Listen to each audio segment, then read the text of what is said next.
आप सुन रहे हैं स्टोरीज फॉर लाइफ। पैसा बनाम परिवार। राम का परिवार बहुत बड़ा है। राम एक मेहनती है और वो परिवार का एकमात्र कमाने वाला है। उनके 3 बच्चे हैं, 2 बेटे और 1 बेटी। वो पिता और माँ के साथ रहता है। राम अपने परिवार का भरण पोषण करने के लिए बहुत मेहनत करता था। वो दिन में 16 घंटे से ज्यादा काम करता है। बच्चे उसे देख नहीं सकते क्योंकि वो सुबह जल्दी उठने से पहले घर से निकल जाता था और आधी रात के आसपास घर पहुंचता था जब बच्चे रोज सो जाते थे। पूरा परिवार उसके साथ समय बिताने का बेसब्री से इंतजार करता है और बच्चे उसे बहुत मिस करते हैं। बच्चे रविवार के बारे में बहुत उत्सुक थे क्योंकि उनके पिता पूरा दिन उनके साथ बिताते थे। दुर्भाग्य से बढ़ते घरेलू खर्चों और शिक्षा के खर्चों को पूरा करने के लिए राम ने सप्ताहांत में रविवार को भी काम करने के लिए नौकरी कर ली। बच्चे बहुत टूट गए थे और राम की पत्नी और माता पिता भी। सामान्य दिनचर्या कई हफ्तों तक जारी रही और साल बीत गए। राम की सारी मेहनत का बहुत लाभ हुआ और उन्हें आकर्षक वेतन वृद्धि के साथ पदोन्नति की पेशकश की गई। परिवार एक नए घर में चला गया। बेहतर कपड़े मिले और स्वस्थ भोजन खाया। हालांकि हमेशा की तरह राम अधिक से अधिक पैसा कमाता रहता है। एक दिन उसकी पत्नी ने उससे पूछा, तुम पैसे के लिए क्यों दौड़ रहे हो?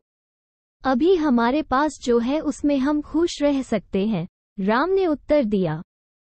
मैं आप सभी को दुनिया में उपलब्ध सर्वोत्तम देना चाहता हूं और चाहता हूं कि आप हमेशा खुश रहें। 2 साल बीत गए और राम ने मुश्किल से अपने परिवार के साथ समय बिताया। बच्चे अपने पिता को घर पर पाने के लिए तरस रहे थे।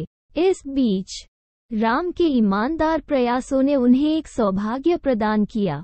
उन्हें साझेदारी और मुनाफे में हिस्सेदारी की पेशकश की गई थी। वो अधिक से अधिक धन अर्जित करता रहा। अब राम का परिवार शहर के सबसे अमीर परिवारों में से एक है। उनके पास सभी सुविधाएं और विलासिताएं हैं। फिर भी राम के बच्चे अपने पिता से मिलने के लिए जी तोड़ मेहनत करते थे क्योंकि वो शायद ही घर पर दिखाई देते थे। उनके बच्चे किशोर हो गए और वे अब बच्चे नहीं रहे। अब राम ने अपनी अगली 5 पीढ़ियों को एक शानदार जीवन प्रदान करने के लिए पर्याप्त धन अर्जित किया। राम का परिवार छुट्टियां बिताने के लिए उनके बीच हाउस गया हुआ था। उसकी बेटी ने पूछा, पिताजी क्या आप कृपया एक दिन घर पर बिताएंगे और हमारे साथ यहाँ रहेंगे? राम ने उत्तर दिया, हाँ प्रिय, कल निश्चित रूप से। मैं तुम्हारे साथ दोपहर के भोजन में शामिल होऊंगा और अगले कुछ दिनों तक तुम्हारे साथ रहूंगा। मैं काम से थक गया हूं और मुझे जलपान की आवश्यकता है। पूरा परिवार बहुत खुश हो गया। दुर्भाग्य से अगले दिन राम के परिवार में कोई भी जीवित नहीं था क्योंकि वे सुनामी में बह गए थे। सुनामी के बारे में समाचार सुनने के लिए भी राम बहुत व्यस्त थे। जब उसने अपने समुद्र तट के घर तक पहुंचने की कोशिश की तो उसने हर जगह समुद्र और पानी देखा और अपने परिवार के लिए चिल्लाया। उसे अपने परिवार के शव भी नहीं मिले। वो उन्हें फिर कभी प्राप्त नहीं कर सकता, उन्हें देख भी नहीं सकता और लाखों देकर भी वो उन्हें वापस जीवन में नहीं ला सकता।